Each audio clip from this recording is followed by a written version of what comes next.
hapa kuna shida ya mashamba hapa kwenu, na nimetangaza pale ya kwamba ile mambo ya zamani ya mwananchi kufurishwa kiholela haitaendelea tena.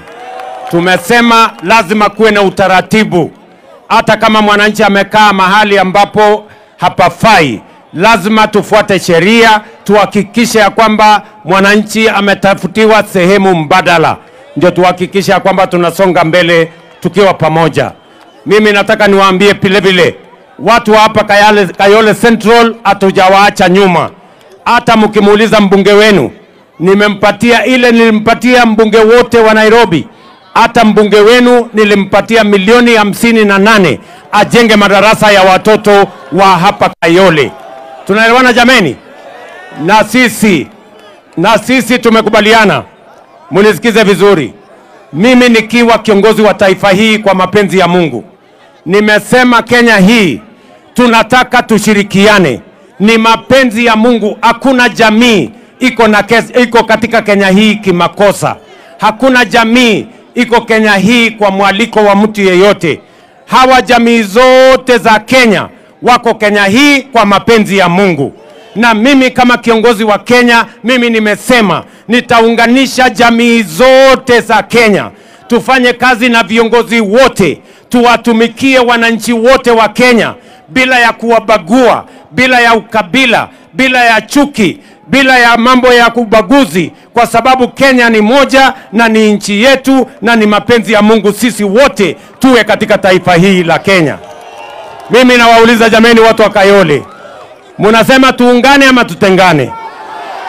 Ndio nimekubaliana hata na Raila Amolo Odinga, former prime minister.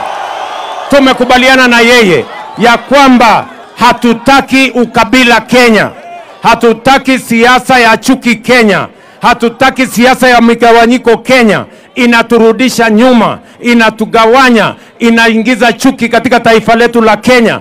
Na ndio mimi nawauliza jameni, kwa unyenyekevu, wananchi wa hapa Kayole, tuungane, tushirikiane. Mimi nataka niwaambie hivi, hii serikali ya Kenya inatutosha sisi wote.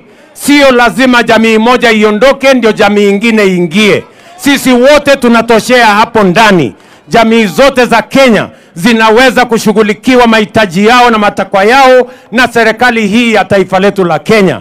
Mimi nawauliza kwa unyenyekevu, tuungane, tushirikiane, kwa sababu umoja ni nguvu, na sote tukiungana tutakuwa na uwezo wa kushughulikia changamoto zote za taifa letu la Kenya. Kayole hoye! Munakubali tuungane jameni? Munasema tushirikiane? Hebu niole wanasema tushirikiane, dunia hiyo tuungane.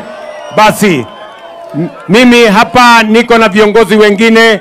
Niko na mama Esther Passaris, ndio yule pale mama wa county. Niko pale na mama Beatrice Elaji, mbunge wa kutoka kule Dagoretti North. Niko na bwana Anthony Olwoch hapo, mbunge wetu wa